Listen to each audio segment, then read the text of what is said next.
تخيلوا أن يولد لاعب بموهبة يصفها كثيرون بأنها من بين الأعظم في تاريخ إفريقيا، ثم لا يراه العالم أسبوعا بعد أسبوع في أكبر الدوريات الأوروبية. كيف يمكن أن يحدث ذلك؟ وكيف تحول إسماعيل الخضر بلومي إلى أسطورة في الجزائر بينما بقي مجهولا نسبيا لدى كثير من جماهير كرة القدم حول العالم؟ تبدأ القصة في مدينة معسكر غرب الجزائر، حيث ولد الخضر بلومي في أواخر خمسينيات القرن الماضي.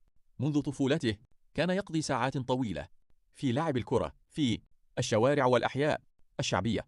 لم تكن هناك ملاعب حديثة أو أكاديميات متطورة، بل كانت الموهبة وحدها هي التي تفتح الطريق.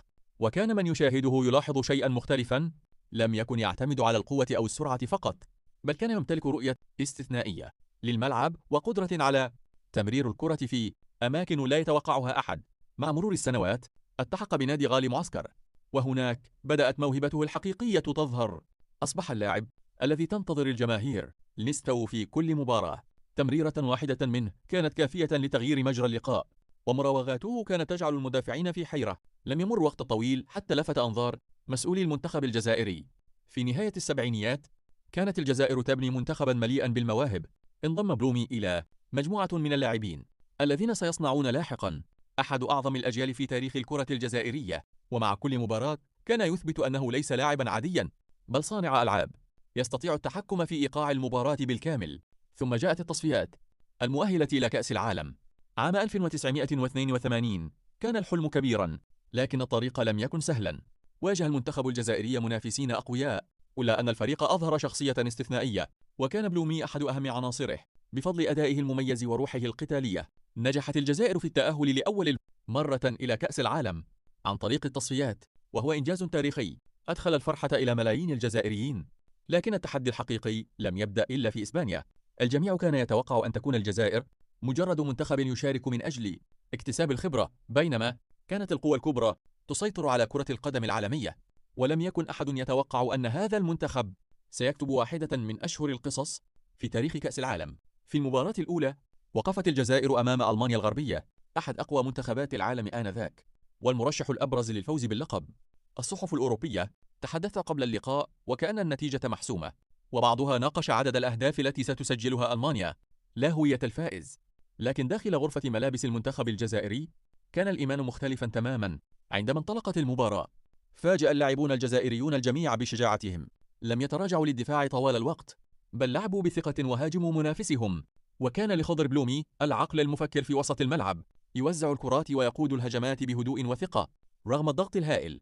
وفي لحظة ستبقى خالدة في تاريخ الكرة الجزائرية، سجل بلومي هدفا تاريخيا في شباك ألمانيا الغربية، معلنا أن المستحيل يمكن أن يتحقق.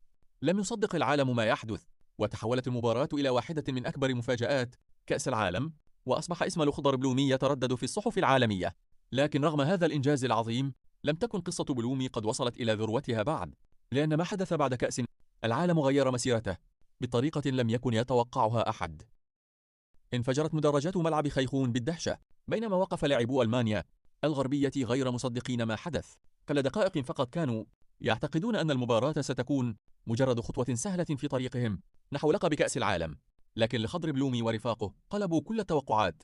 لم يكن ذلك الهدف مجرد كرة عبرت خط المرمى، بل كان رسالة واضحة إلى العالم بأن المنتخب الجزائري جاء إلى إسبانيا ليصنع التاريخ، لا ليكتفي بالمشاركة. بعد صافرة النهاية تصدرت الجزائر عناوين الصحف العالمية، تحدثت وسائل الإعلام عن واحدة من أكبر مفاجآت كأس العالم، وأصبح اسم الخضر بلومي يتردد في كل مكان باعتباره العقل المدبر لذلك. المنتخب شجاع، أشاد المحللون بقدرته على التحكم في إيقاع اللعب وبهدوئه تحت الضغط وبتمريراته التي أربكت أحد أقوى المنتخبات في العالم. فجأة لم يعد المنتخب الجزائري مجرد فريق مغمور، بل أصبح منتخبا يحظى باحترام الجميع. لكن مشوار البطولة لم ينته عند تلك الليلة التاريخية. كان على الجزائر أن تواصل القتال من أجل بطاقة التأهل إلى الدور الثاني. خاض اللاعبون المباراة التالية بكل عزيمة، مدركين أن حلمهم لا يزال قائما، وأن الفوز على ألمانيا لن يكون له معنى إذا لم يواصلوا الطريق.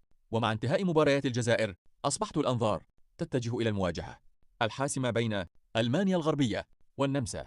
كانت الحسابات واضحة، أي نتيجة مختلفة قد تمنح الجزائر بطاقة التأهل. لذلك جلس ملايين الجزائريين أمام شاشات التلفاز وهم يملؤهم الأمل. انطلقت المباراة، وبعد دقائق قليلة فقط سجلت ألمانيا الغربية هدفا مبكرا. ظن الجميع أن اللقاء سيتحول إلى مواجهة هجومية مليئة بالإثارة، لكن ما حدث بعد ذلك لم يكن يتوقعه أحد. بدأ إيقاع المباراة يهدأ بشكل غريب، واختفت المحاولات الهجومية تقريبا، وأصبح اللاعبون يكتفون بتمرير الكرة فيما بينهم دون رغبة حقيقية في تسجيل أهداف أخرى. مرت الدقائق ببطء شديد، والجماهير في المدرجات بدأت تدرك أن شيئا غير طبيعي يحدث أمامها. ارتفعت صافرات الاستهجان، ولوح المشجعون بالمناشف البيضاء تعبيرا عن غضبهم، بينما علق بعض المعلقين بأن المباراة تحولت إلى مسرحية لا تشبه كرة القدم. ومع إطلاق الحكم صافرة النهاية، تأهلت ألمانيا الغربية والنمسا معا، بينما خرج المنتخب الجزائري من البطولة رغم أنه حقق إنجازا تاريخيا بالفوز على بطل أوروبا. لم يكن الإقصاء بسبب ضعف المستوى، بل بسبب مباراة أثارت جدلا عالميا، حتى أصبحت تعرف لاحقا باسم فضيحة خيخون، وهي الحادثة التي دفعت الاتحاد الدولي إلى تغيير نظام كأس العالم. فأصبحت مباريات الجولة الأخيرة في كل مجموعة تلعب في التوقيت نفسه، حفاظا على نزاهة المنافسة. ورغم مرارة الخروج، عاد الخضر باللومي إلى الجزائر بطلا. لم يعد مجرد لاعب موهوب، بل أصبح رمزا لجيل كامل أثبت أن الجزائر قادرة على الوقوف في وجه أعظم منتخبات العالم. وتحدثت الصحف عن اهتمام أندية أوروبية كبيرة بخدماته، واعتقد كثيرون أن انتقاله إلى أوروبا أصبح مسألة وقت فقط. لكن ما حدث بعد ذلك غير مسار حياته الكروية بالكامل، وجعل قصته واحدة من أكثر القصص إثارة في تاريخ كرة القدم الجزائرية.